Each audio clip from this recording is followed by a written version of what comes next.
Hi everybody, welcome back to my channel. I'm Reed Wilson, and for today's challenge, in honor of American Thanksgiving, I am going to cook a pet-friendly Thanksgiving dinner. If you didn't know, I'm from Canada, so technically I've already had Thanksgiving, and if you haven't seen the video, I challenged myself to cook an entire Thanksgiving dinner. So go check that out if you haven't checked it out yet. But like I say, in honor of the American Thanksgiving, I thought I would challenge myself to give my pets something that is a little more festive. Plus that means I get to extend my holiday season. So let's get started. So I did a lot of research on because I have a cat and a dog, and I needed to make sure that they could both eat what I was making.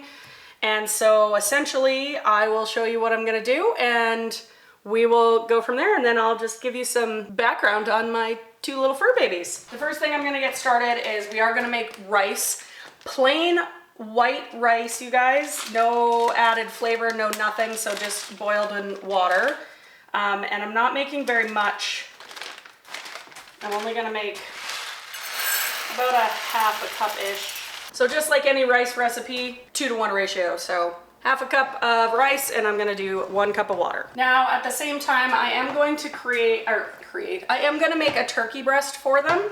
I do buy frozen turkey breasts just at my supermarket. But I'm gonna make it in the Instapot because it's frozen and I'm lazy and I didn't want to thaw it out. So I usually throw in about a half a cup of water to the frozen turkey breast, and I'm putting it in my Instapot, my pressure cooker, just because I can cook it up in 15 minutes. The rice I've already got in there, so I'm just going to boil it and then cover it, and that'll cook that. So what we're making is plain white rice. We are going to make plain sweet potato mash. On the side, I'm gonna have carrots and apple. Now, my dog isn't a huge fan of like chunks of apple, so we're actually gonna shred it. So I'll take the skin off and then we'll shred them. And then that'll kind of be like their side salad dish or whatever. And then because I'm extra, last year for my dog's birthday, I got one of these whipped cream makers, like the baristas do at Starbucks. And I did buy whipped cream, but for the animals, I don't add the vanilla or the sugar. So I just add it into here. It creates whipped cream, and that'll kind of be their like dessert. The first thing I'm gonna do is I'm just gonna peel the sweet potato, just because skin is pretty hard for the cat to eat. So I'm gonna take it off. We're gonna cut it up into smaller chunks, boil it, because we're gonna mash it. Okay, so let's start with how I actually got my animals. So I got my cat first, and he was actually found under my best friend's car. Clearly was abandoned by his mom or whatever. He was little. When I took him to the vet, he was so tiny, they thought he was only about 6 weeks old, but after he spent some time with me and I took him back to the vet, they were pretty sure that he had malnutrition and was just underweight and smaller for him size, because now he's really big. He's my big baby. Oh, hi, big baby.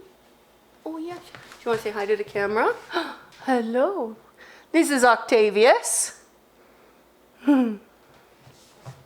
And he's my big baby. He's 7 now. Found under my best friend's car, and her one son is allergic to cats, so they couldn't keep him, and so I said, oh, I'll take him home. I just moved into this house that I'm living in now, and so I could finally own animals. Hi, my baby. And to think of a name, my dog is right here. She's jealous. She gets jealous of him when I spend too much time with him. The name Octavius actually came from my best friend's son. Was really obsessed with the TV show The 100, and there was a girl on there named Octavia, and we found out he was a boy, so we just changed it to Octavius. And that's how he got his name. I call him Tavy for short, and he's such a good little boy. He bugs his sister a lot, but he's a good little boy. So that's kind of the story of Octavius. And this right here is my Miss Willow. I spend a lot of time with her, and she is my COVID baby, essentially. Right before COVID hit, I actually got her, and it was my first time owning a dog. I got her from a rescue. She was 9 months old, and she was just supposed to be a foster, and within literally an hour, I was like, no, I have to keep her. She was my sweet baby. So that's how she was found on a highway, and then went to the fosters, or to the rescues, and then yeah, I brought her home and she's stuck ever since. She's about to be 7 on November 20th, so pretty close in age with the cat. And I did a really slow introduction with them. About 4 weeks slow introduction. I did a lot of research so that, hi, I know. Because clearly she's a big dog, so I wanted to make sure that, you know, everything was safe and they got along. So I did a really slow introduction. My cat at the time had his own room in the house, which is now my office. And they got to know each other. I, you know, started them in separate rooms and just used pieces of toys and stuff like that for them to smell each other. Then we put up a baby gate so they could see each other and smell each other through the gate. And after 4 weeks, I came home one day and the cat had escaped, essentially jumped the baby gate, and they were best friends and have been ever since. They do act like siblings though, that I can say for sure. But that's essentially the fur babies. All right, so all I'm doing with the sweet potatoes, I'm just gonna boil it off, get it soft, and do that. And then, like I say, for the carrots and the apple, I'm just gonna peel them and then shred them. I don't know if any of you have watched my other videos, but I've actually decided one of the things that I love about YouTube, like long form videos versus, I have a much harder time with short form videos. I don't get to talk as much. I find it harder to edit. I think it really is a talent to be able to be so successful on things like TikTok and Instagram. Not saying it's not a talent to be successful on YouTube, because it is a talent to be successful on YouTube as well. For me personally, I find it easier to do long form. So making YouTube videos is just much easier for me.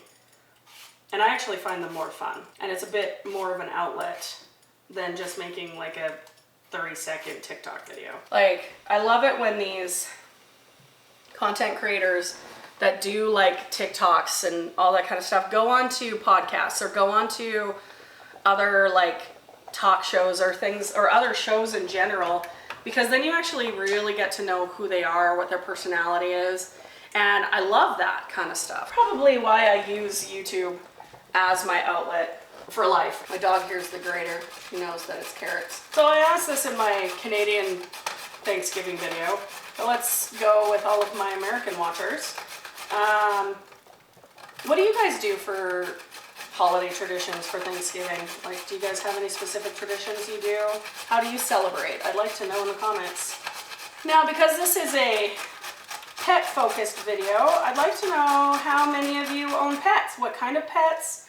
I know this is just cat and dog right now, but that's because that's all I own. But what other animals do you guys own? Are you the type like me who treat their animals like children, or are you animals or pets? Because I'm always curious about that, because lots of people have different opinions about that one. And my opinion is they're family. They are my babies. In fact, for Willow's birthday coming up, we're taking a getaway, aren't we? We're gonna go into the mountains.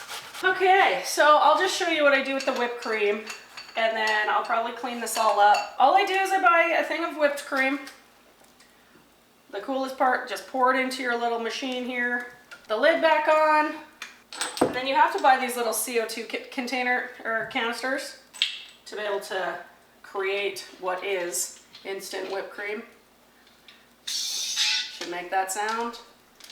And then you do a couple of shakes, and that makes the whipped cream, you guys. Okay, everything is essentially cooked. I know I said this was a challenge, but realistically, I think I've succeeded, but we'll see how they deal when I actually feed them. I wanted to show you guys this. So last year, Santa brought them their own little pup and kitty cups with their names on them.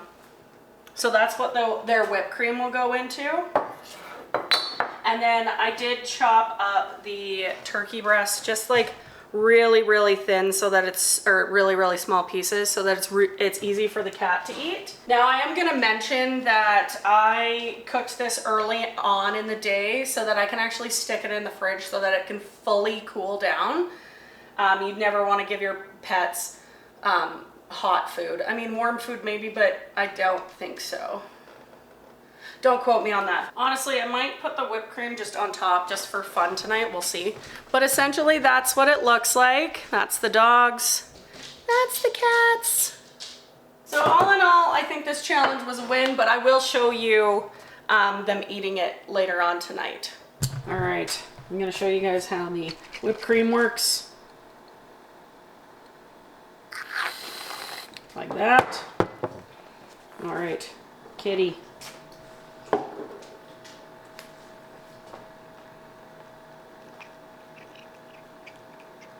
All right, oh, puppy wants it. We'll get her whipped cream.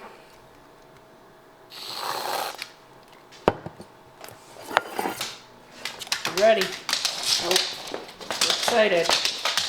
We're very excited. Okay, you sit. Go. Oh, she's eating the sweet potatoes first, you guys. Well, clearly the dog's gonna love it. Not so much the cat. Okay, you guys, that's gonna be it for me this week. I believe that this challenge was a success, and happy early Thanksgiving to all of my American friends out there. If you liked this video, make sure you give it that thumbs up. If you haven't hit that subscribe button, make sure you do. Below, hit that subscribe button. And that's gonna be it for me this week, you guys. So when life feels gray, let's find the black and white balance.